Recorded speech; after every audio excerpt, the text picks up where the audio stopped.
I was asked the other day about how I would feel about women being replaced by sex bots. But all I got to say to that is let them replace us with an overgrown sex toy and don't let the door hit you on your way out. We women don't need sex toys to replace men, all we have to do is marry our career that gives us heaps of money and a nice house to live in. We can go to the sperm bank without worrying about you sexual transmitted disease-riddled man babies giving us an itchy cooch. We do a gender select to give birth to girls only and we raise them in a woman-only community, safer and a better quality of life.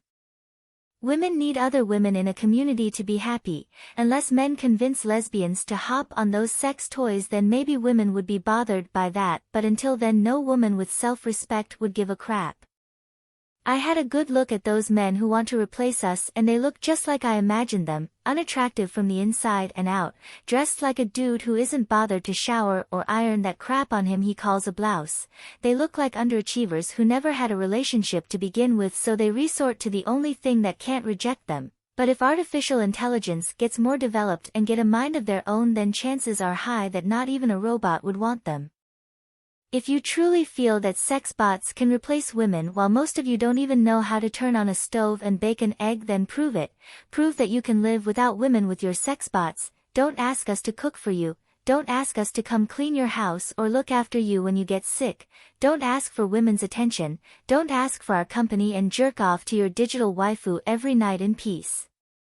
As for us women, we have proven that we can be happy without you. Studies has shown that women without men and children are the happiest. Studies has also shown that women are the happiest when their children are old enough for primary school, simply because men do nothing in the household. They want kids but not the hardships of raising one. Studies has also shown that husbands cause women more stress than their own children.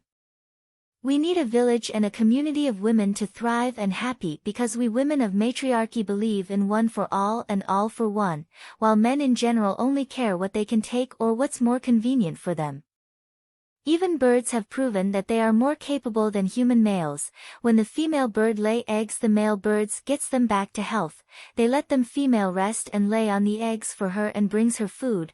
The male barn owl hunts while the female barn owl rests with her chicks. A male rooster attacks anyone who comes close to the hen or her eggs, and I've seen a rooster give a bigger piece of the worm to the hen.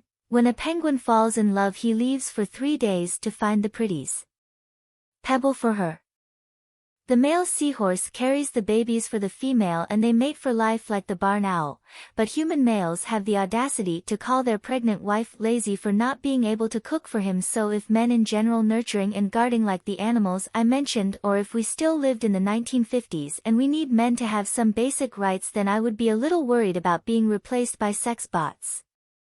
That's because I'm actually losing something, and even if men take our rights we can still leave and build our own community where our rights are protected by the law of matriarchy. I'd say give men what they want and remove yourself from them. Let them invest 10 grand for a sex bot instead of paying child support for the multiple children they fathered, and just let them stand on the bridge they burned.